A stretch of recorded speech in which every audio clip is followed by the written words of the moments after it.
Vayera Elav Hashem be'elonei Mamre, and God appeared to Avram in the plains of Mamre.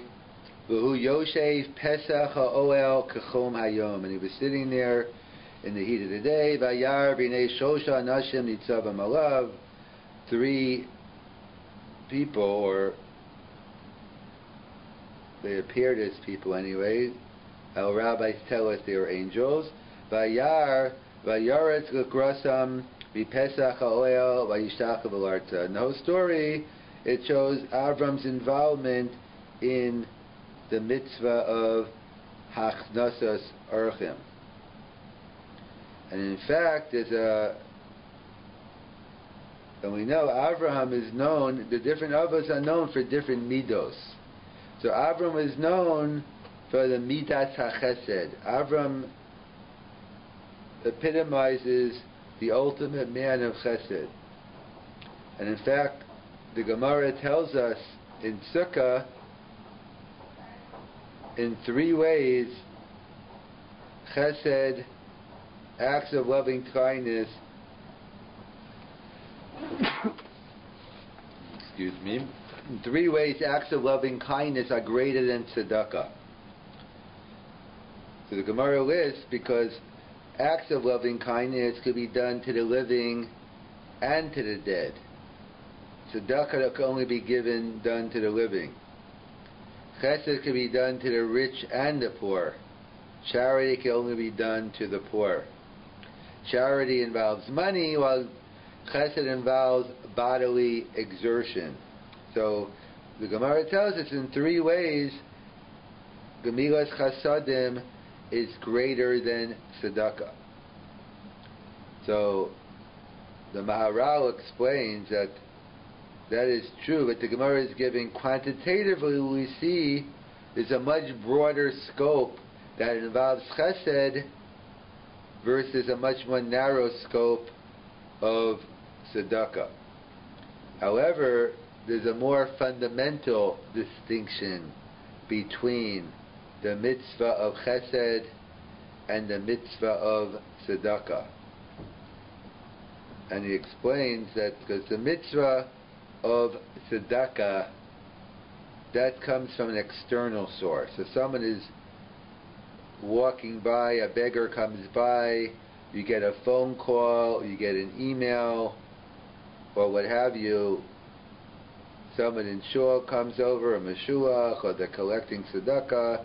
So being a good person, you want to give charity, you want to help people who are in need. So you give tzedakah, but it wasn't like I was thinking of giving tzedakah, but some external circumstance happened, and hence that causes me to give tzedakah. That's tzedakah. That's more external. Chesed is more inherent. I need a release. I have to do a good deed. I have to do avatz chesed. So whether I do it to A, Ruvain, Shimon, Levi, A, B, C, it's just a matter of where I'm going to get my release. Chesed comes from within. And how does the Maharal know this? He proves it from the beginning of our parsha. That if you look at the parsha as we just read, what happened? God was visiting Avraham.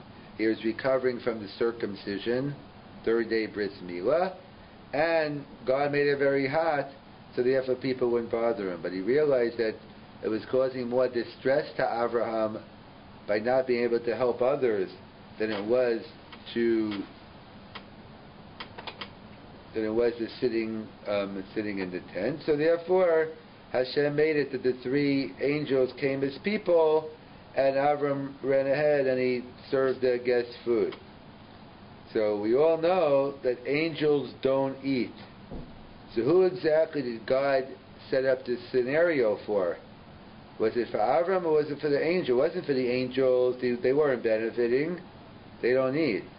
It must be he set up the whole scenario for Avraham's sake, in order to give Avram a chance and ability to go ahead and do chesed. And that's what we see by chesed. It's inherent, that it's as opposed to tzedakah, it's more external. And others point out as well another distinction, perhaps, different ways, whether you call it chesed or tzedakah. Some call it two different parts of chesed.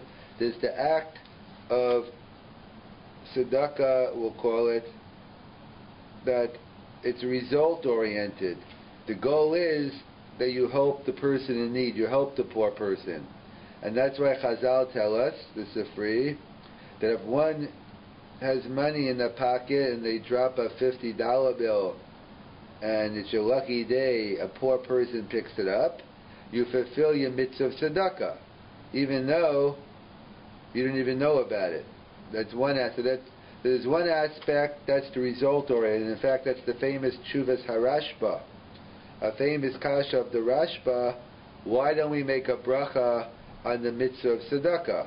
Tzedakah is a mitzvah in our Torah, and we have a general rule. The Gemara tells us in Psachim and Av Zayin, we make brachas over la'asiyasan. We first make the bracha, then we do the mitzvah. So before we do the mitzvah of tzedakah, we should go ahead and make the bracha. So there are many answers to it. The Rashba answers, a famous answer of the Rashba, different interpretations of it. But the Rashba says we're concerned perhaps the ani, the poor person, will not accept. And if the poor person doesn't accept, your blessing will be in vain. It will be a bracha levatala. The question is, why would it be in vain? I wanted to do the mitzvah of tzedakah. Apparently, we see from the Rashba that you don't fulfill the mitzvah of tzedakah. It's not the act of giving it, but it's the act of the ani receiving it. If the poor person doesn't receive it, so then it's potentially a bracha levatala. So we see, according to the Rashba, it is result-oriented. Parenthetically, the Rambam writes, in general, not limited to tzedakah, we only make brachas on mitzvahs ben adam lemakom. We only make brachas on commandments between man and God.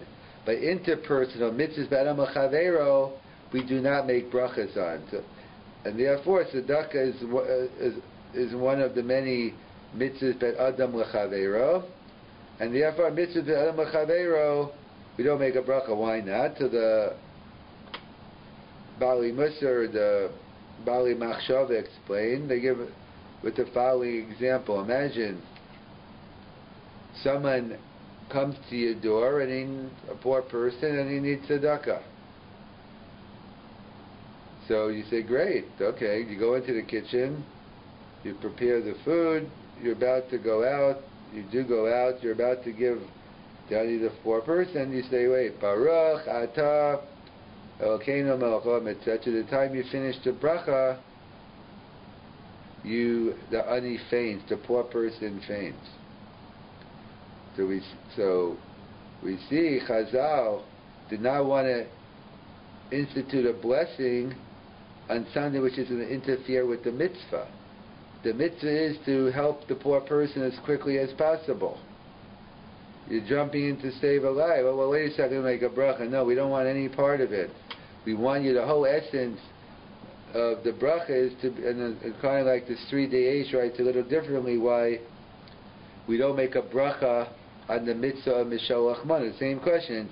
We always make brachas on mitzvahs. Why not make a bracha on the mitzvah of Mishalach Mana, giving gifts to one's friend on Purim? So the 3-day Eish is because it defeats the whole essence. The whole essence of the mitzvah is that you want to make shalom, to shalom v'reyas, and therefore, I'm giving you these flowers because I have to. I'm giving you this because God commanded me. If you say Asher Kedem Tzivano, it not only takes you away from doing the mitzvah physically in time, but it takes away the whole essence of the mitzvah. So in terms of the result, we see that's in the midst of tzedakah. But there's another aspect of tzedakah, as the Sri Yesh points out, and others, is it's to do without midos, that we imitate God. How do we imitate God? We don't even know what He looks like, so we imitate His actions. God does chesed, God does bikar cholim, God entertains guests, God does kfura. The Gemara in Sota goes through all the psukim, how we learn out the midos. So obviously, if a dollar falls out of my pocket, or $20, and only picks up, it's true I got a mitzvah of tzedakah, but it's hard to say I was impacted by it. I didn't even know it happened. There's two aspects of the mitzvah of chesed. It's one is result oriented, that obviously you get the job done, but equally as important, it's for you to transform yourself. That's why the Rambam writes, if you have a chance, if you have a choice, to give $100 to tzedakah, you can either write out $100 check at one time, or have $100 bill and give to an ani, or you could give out $1 every day. So the Rambam writes, it's better to give out $1 a day. So the question is, what do you mean? What could you do with $1 a day? Wouldn't you think that giving $100 to one ani, that ani could do a lot with it? So the truth is, maybe you're right. From the ani's perspective, it's much better to get the $100. But the Rambam is talking about from the giver's perspective. From the giver's perspective, the more you're involved in giving, the impact, that's the greater impact it's going to have on you. The actions create the mood. And the more you do, the more actions you do, so the more impact it's going to have. And that's what we see. If we follow around Avram Avinu, the Torah tells us, Yukach nama mayim, get a little bit of water, v'rachasu raglayim, and you can wash your hands, wash your feet, and then v'echa paschechem esadu livchem. So we see, Avram, we know, he was very, very generous in hachnasas archim. Yet we find, very strange, when it comes to the water, he seems to be very stingy on the water. Yukach na ma'at mayim. Only take a little bit of water. Like, why only a little bit of water? So the Chafetz Chaim explains a little bit of water because there are two parts to the mitzvah of hachnasas archim. There's the mitzvah of chabdehu, to honor them, but also you can't be naive. You're letting a stranger into your house, chashteo. You can't just leave them alone by the cash register, so to speak. You have to have both. But of course you should emphasize the chabdehu. So when it came to chabdehu, so Avram went all out. He said, get everything. Mari shosam kema solas lushi basayugos elabaka ratavram. He got the best ribs, the best potatoes, etc. When it came to kabdeyu, Avram was very strict. When it came to chashteu, well, maybe they worship idols. Okay, yukach nama, you take a little bit of water so they can wash off their feet. That's the pshat of the Chafetz Chaim. From this, and Alpert explained a little differently. He says, Avram's teaching me a way of chesed. That when do everyone become tzaddikim? When do everyone want to get involved in chesed? You know what? When someone else is doing, you know what? Why don't you go to the airport, pick up this person? Why don't you come to the shul and help out? Why don't you come and do this? Everyone has a lot of great ideas, except when they have to do it themselves. Most people speak a lot and do little. I wouldn't say most people, but many people. However, that's the way of Ephron. But Avram teaches the opposite. Amor ma'at v'aseh harbeh. Talk is cheap, but my action show what I mean. And therefore, when it comes to Avram doing it himself, so therefore if he and Sarah did it themselves, so okay, so they went all out, got all the meat, the potatoes, the vegetables, everything they got. But as Rashi tells us, Mayim, it wasn't like they had sinks in their house. They had to go down to the well. They could have been miles away. And to schlep a whole barrel of water, that's heavy. So if Avram was doing it himself, I'm sure he would have filled up the barrel. But since he was sending someone else to do it, so when you're sending someone else, don't be a tzaddik at someone else's expense. Like we see by Avram, like Avram by Melech Sodom, that he's not going to take it. I'm not going to take it. You could say Avram, so you can't say you made Avram rich, but I'm not going to stop other people. If I have a mitzvah chasidus, if I have an extra stringency I keep, I'm not going to take it out on everyone else. So if you want to take the booty, that's fine. But Avram on himself was setting a higher standard. As Rabbi Yisrael Salanter said, what's the definition of a tzaddik?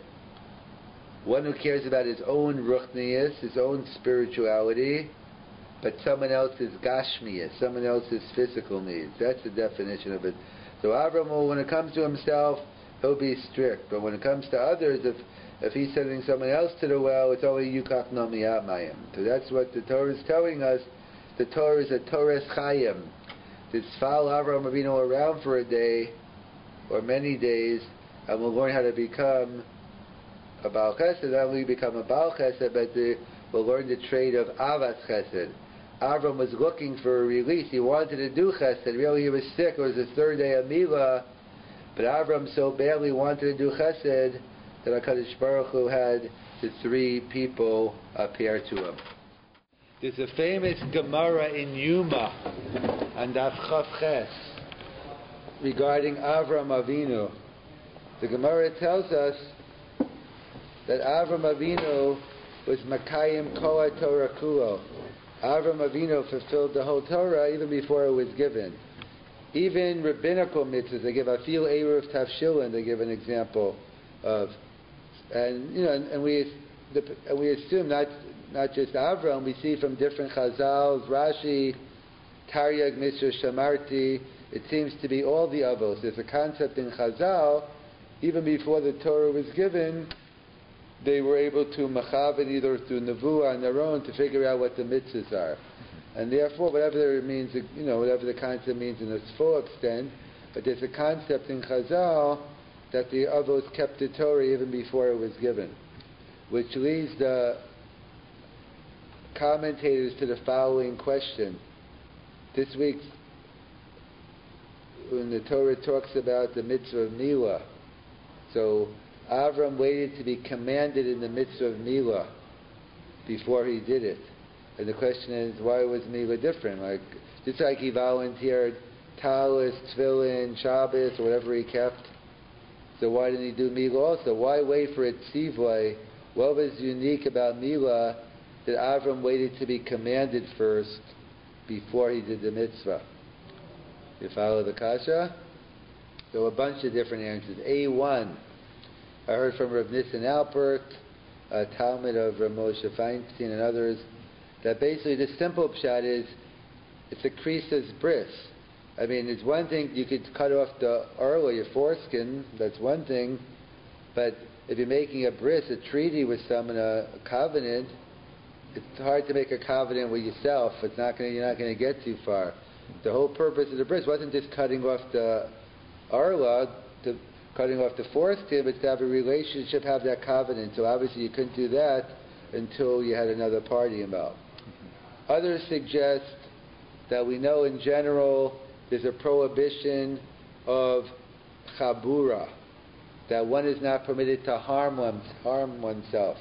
And to the extreme, we learned in Parashas Noach, Achas dimchem v'nafshosechem v'yidro, something like that. The pasuk they learn out in Parashas Noach, the prohibition to commit suicide. That's an extreme. You can't harm yourself, and certainly on the extreme, you can't kill yourself, but you can't even cut off your finger, cut off your leg. That's one of the issues with abortion in cases when you're not permitted. You can't necessarily destroy a fetus as well. But either way, there's a principle of chabura, and in fact, and we know when you do a circumcision, you are harming yourself, at least physically speaking, meaning doing. Ultimately, we know it's a mitzvah and it's a holy thing we're doing, but from a pure physical perspective, you're actually doing a chabura. So therefore, and in fact, the Torah has a chiddush you can even do it on Shabbos because you're drawing blood, something you normally can't do on Shabbos. So the Achronim point out that before Avram was commanded, maybe he was prohibited to do Milah because it's a prohibition to harm yourself.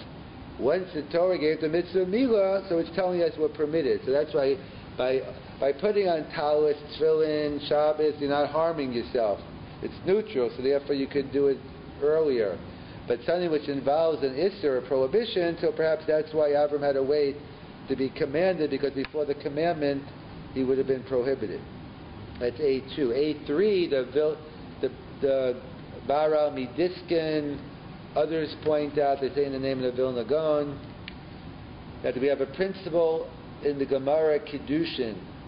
Gadol ha-metzuva v'yoseh misha'ena metzuva v'yoseh.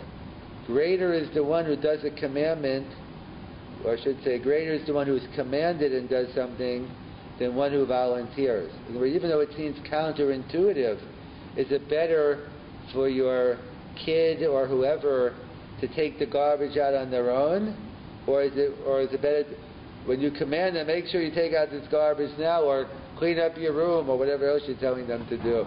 So obviously, intuitively, it's better to volunteer. So Tosfos points out, on a certain level, volunteering is a higher level. But what the Gemara is focusing on, the concept of, it's much harder to do something when you have to do something. No one wants to be told to. Human nature. No one wants to be told to do anything. In fact, that's the old child psychology.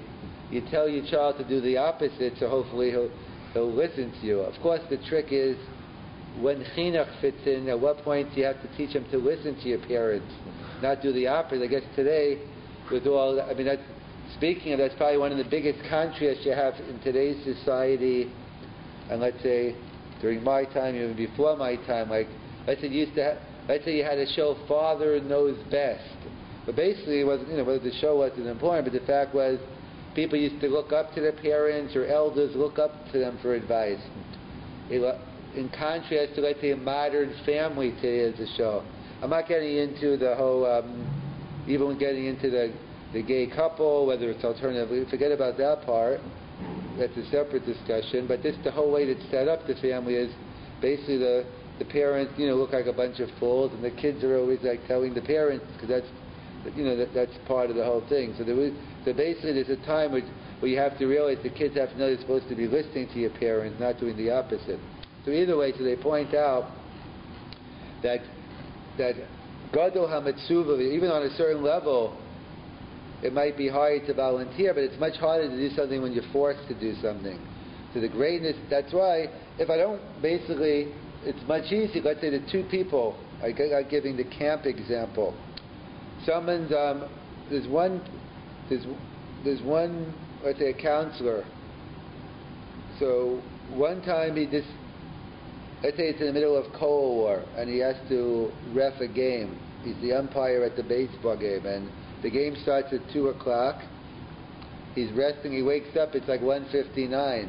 He just quickly puts something on, runs out to the field just to get there. And the other time is, let's say it's a counselor's day off, and he wakes up at 1:15. He doesn't care. 2 o'clock, he'll show up at 2:15, 2:30. What's the difference? The difference is one person had a job. In other words, he had a job to do, so he feels that he has the pressure of getting there. A person just, thinks he just, everything's just, I don't have to go. I could go on the volleyball court, I could go to the basketball court, too much difference. In fact, that's what the Mesilas Yesharim writes. That's one of the reasons that Rabbi Chanan Wassman writes, that's one of the things that keep people from admitting to a God. Because if you admit there's a God in the world, then what's the next question? What does God want from me? No one wants any jobs. It's much easier to deny the first premise. What do you mean God? The world came by itself, this and that, because then you don't have to ask yourself, Ma chavosi ba'olam. And once you ask that, then you have to, then you might have to do something. So either way, there are, and I'm not saying there aren't intellectual people who do have questions, but many people, it's more of a lifestyle issue. They don't want to make the commitment, and therefore they're blinded by the commitment, hence they're in denial. But either way, getting back here, so gadol hametzuva v'yosim b'she'einu metzuva. So greater is the one who does the mitzvah and commanded than one who volunteers. So therefore, when it comes to talis, when it comes to tefillin, when it comes to Shabbos, when it comes to kosher or whatever mitzvah we want to make up, you can do it many times. If the fact I put on talis yesterday is not going to affect me putting on talis tomorrow. I put on my tefillin yesterday, I ate yesterday, I'll eat tomorrow. Many mitzvahs you can do many times. But Mila is a one-time mitzvah. And therefore, since Gadol HaMetzuva V'Yoseh, Avram wanted to do the mitzvah in the ideal time. He wanted to do it, he only could do it once, so he wanted to do it at the ultimate time, and therefore he waited to be commanded. The other commandments, other mitzvahs, big deal. You volunteered 100 times, but when you're commanded, I'll continue doing them. So then it's okay to volunteer. That's why, in fact, it's an interesting shaila in the poskim. Rav Moshe discusses it. The Piskei Tshuva. There's halach in Chutz La'aretz. In Eretz Yisrael, even if you're renting, you have to put up a mezuzah right away. But let's say, so if you own a house in Chutz La'aretz, you put it up right away. Let's say you're renting in Chutz La'aretz, you're renting an apartment here. So the halach is you really have 30 days. So the child is, so what do I do? Is it better? So should I wait 30? So after 30 days, I'm considered like I'm living here and I'm chayav to put the mezuzah up. The first 30 days, I'm exempt. So should I put the mezuzah up when I'm exempt, or should I wait to 30 days? So it's a similar. So that's what Ramosha writes. He has a compromise. He says, put up the mezuzah right away, but then in 30 days, then you make the bracha. Then you're showing you're doing it asher kizam b'tzivano. So, but that's A3 is. So the first answer was you need a bris. You need two people. You can't have a bris. You can't have a bris on your own. So therefore, you can't have a bris on your own. So therefore, you go ahead and you have to wait for a commandment from God. A2 was a chabura that perhaps it was prohibited because you're not allowed to harm yourself, with suicide being on the extreme, and therefore Avram had to wait for a commandment because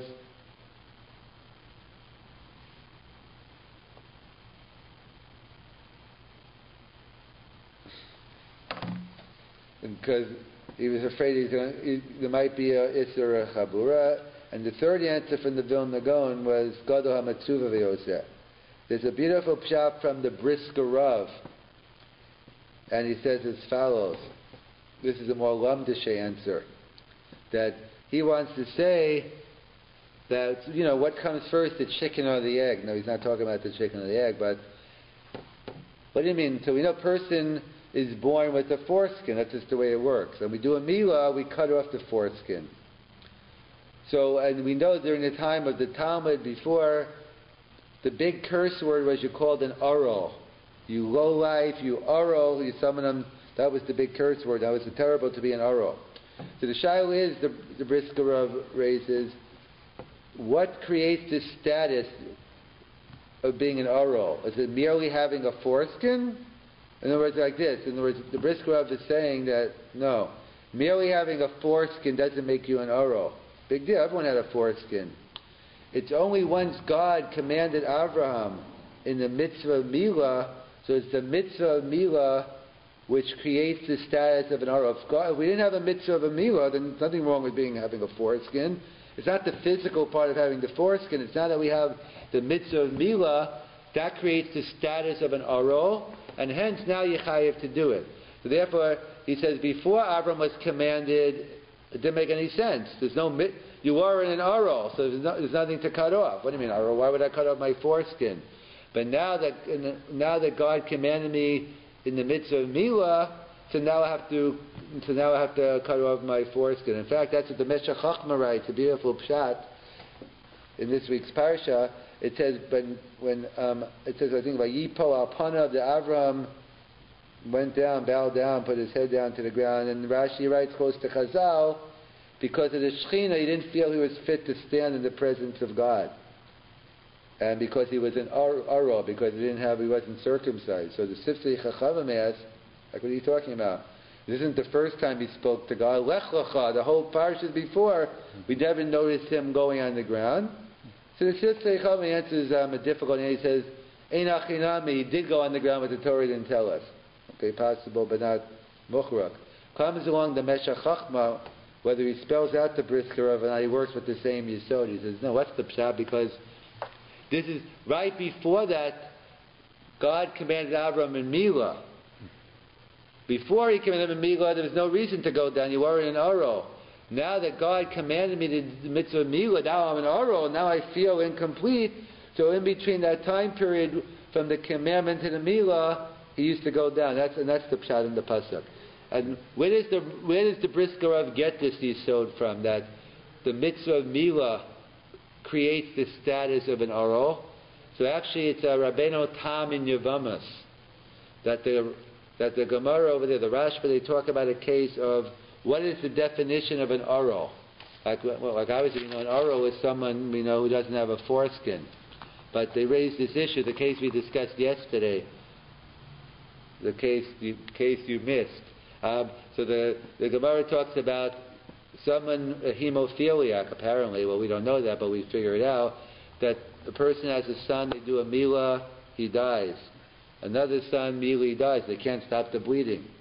So the halacha is no bris on the third child, because meisu achav machmas milah, we say 2 times for this creates a chazaka, we're concerned, and therefore, al pi halacha, you are forbidden to give this child. I guess it's a clash I'm not going into now. What happens if you go ahead and do it? Do you get a mitzvah? That's a separate share. But it's al pi halacha, you certainly have no chiyuv, and pashas, it's also because you're putting the child in sakana. So you have no halacha of. So clearly, someone who's a regular, ordinary child and doesn't do a milah, he's an aro. The shaila is, what about someone whose halacha says can't? So many Rishonim say he's nebach an aro. What can you do? I'm not blaming the guy. It's honest. He's not going to get punished for it. But he's an aro. Well, first, my nafkamina. Who cares if he's an aro or not? Well, many nafkamina, but one is. But we're talking about the Gemara over there is talking about he's a kohen. Could he eat truma? Certain food that are kohen only. So a kohen aro cannot eat truma. You have to be gamalt. So that's the shilas. So Rabbi Tam, right? So the Rov Rishonim say he's an aro and he can't eat truma. Comes along Rabbi Tam and disagrees and says no, he's not an aro. He can eat truma. And who I didn't would be could you eat from the karban pesach or whatever heicha timsa you want to give me. So what's the nekudas hamach? What's the pshat in Rabbeinu Tam? So because you go. So clearly, Rabbeinu Tam, in other words, what the other Rishonim hold is, you're right, he is an anus. Basically, he's chayiv in the mitzvah of milah, but it's out of his control, so therefore he's not punished, but he's still considered an aro. And Rabbeinu Tam says no. Like that's what the Brisker Rav got it from. It's the mitzvah of milah that creates the status of an aro. If I'm not chayiv in milah, the Torah is telling me not to do a milah. Hence, I'm not an aro. Hence, I'm permitted to eat the truma. That's we don't pass on Rabbeinu Tam, but that's the sheet that's Rabbeinu Tam, and that's what the Brisker Rav seems to be working with. There's also Yerushalmi like that. The Yerushalmi talks about, again, at what point could you? It's a Kohen baby. When could you start giving the baby truma? When could you smear truma oil on him? So the Yerushalmi writes, certainly day 1, 2, 3, 4, 5, 6, 7, it's definitely okay. Because there's no mitzvah of milah. Day 8, the Yerushalmi says you can't give. Day 8, you can no longer, and from day 8 and on until he does the milah.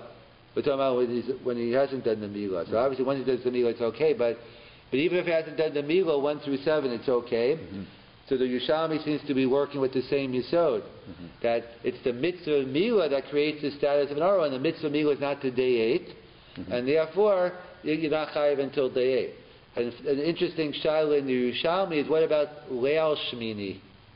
What about the night of the 8th? Because we all know, and if we don't, I'll tell you, you cannot do a mitzvah. The mitzvah milah doesn't apply at night. There is a sheet in the Gemara, a milah shelo bizmana can be done at night. We don't pass in that way either. We don't do milahs at night. So the question is, at what point could the baby eat truma leal shmini? Because on one hand, I'll say the mitzvah milah doesn't begin to the day, so therefore he should be. Or do I say no? That since it's day 8, that's enough. So where do we see precedent for this shaila? There's a Gemara in Sukkah and Daf Lamed Gimel.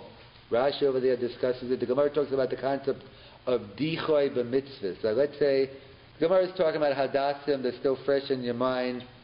About let's say a hadas wasn't kosher during a certain part of Sukkot, but then it became kosher.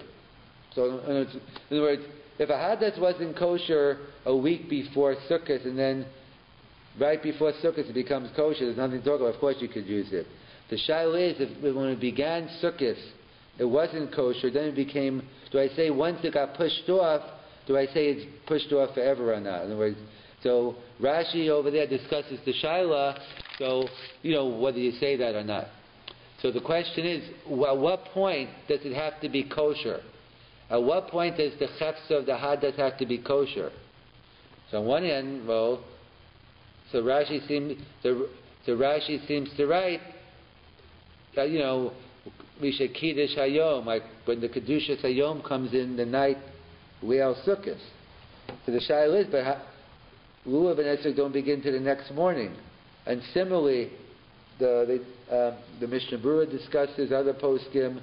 Let's say you have a shofar shel avodah zara, so you can't use it if it's for idol worship purposes. But let's say the guy is mavato. There's a way you can, if a guy nullifies the avodah zara, it becomes permitted. So let's say he nullified it. Let's say when he entered Rosh, so the Shulchan Aruch writes Misha Kiddush Hayom, when the time when Rosh Hashanah came in. So in other words, let's say he nullified it at night. If he nullified Erev Rosh Hashanah, it's fine. So again, the issue is like this. Let's say the mitzvah shofar is not during the next day. The mitzvah Hadassim isn't to the next day. So do I say the mitzvah doesn't begin to that morning? Why not say Alos HaShachar? So apparently we see from Rashi, we see from the Mishnah Berurah, that you get the status of a Chefza Shel Mitzvah, even if it's before, even though pragmatically I can't do it now, but if it's considered the day of Sukkot, the Hadas takes on the status, and therefore we go by the beginning of the day. So if the Hadas isn't kosher by Misha Kiddush Hayom, if the shofar is not ready, it's a no-go. So we see that similar idea by Milah. It's not just that by Milah as well, perhaps even the 8th at night, it becomes prohibited. So even though the Milah can't be done during the day, but maybe the Chiyuv begins in theory at night, and therefore one would not be able to anoint the child with the Shemen Shel Truma. So we see the concept that when it comes to Milah, it's not just the Maisa Chaticha clearly, but it's the act of being gemalt. In fact, and that's what we see by David HaMelech. That David HaMelech said different versions in the Gemara in the 19th parak that he felt, and he was in the Beis HaMerchat in the bathhouse, and he felt upset he couldn't do any mitzvahs. So different versions, whether he looked at it as a milah, because some say you're not supposed to be looking at that spot. Or others say he remembered his mitzvah and he was appeased. So Shai was like, what do you mean? Does that mean he was 8 days old and that's when he got the... So obviously not. It's talking about when he was much older. So Elovaden, there's a concept about being... It's not just the act of cutting off the milah, but there's a mitzvah there's a concept being gamalt of every moment every moment you walk around circumcised, it's also an Indian. So to summarize, we asked the famous kasha of if Avram was Makayim Kol HaTorah Kulo, and he volunteered all mitzvahs, so why not Milah? Why discriminate against Milah? Why is Milah unique? So A1, because you can't make a bris unless you have two people. He couldn't make a bris with himself. Number 2, he could have, but it wouldn't have been meaningful. 2 is, maybe it was prohibited because he didn't want to put himself in harm's way. You're not going to put yourself in harm's way. It's only because we have a mitzvah milah that we're permitted to do it. A3, the Maral Midiskin, the Vilna Gaon, that you only can do the mitzvah once. When you can do it once, do it right, and therefore wait till you're commanded. He knew he was going to be commanded. And A4, the Brisker Rav, it's the mitzvah milah that creates the status of an oral, like we see Rabbi Tam in the Yerushalmi. And that's why he couldn't do the bris before because he wasn't commanded, and that's the pshat, and that's what we see from. That's what we see that the concept of bila isn't just ma'isa milah, but like David HaMelech, we carry the mitzvah milah around with us at all times.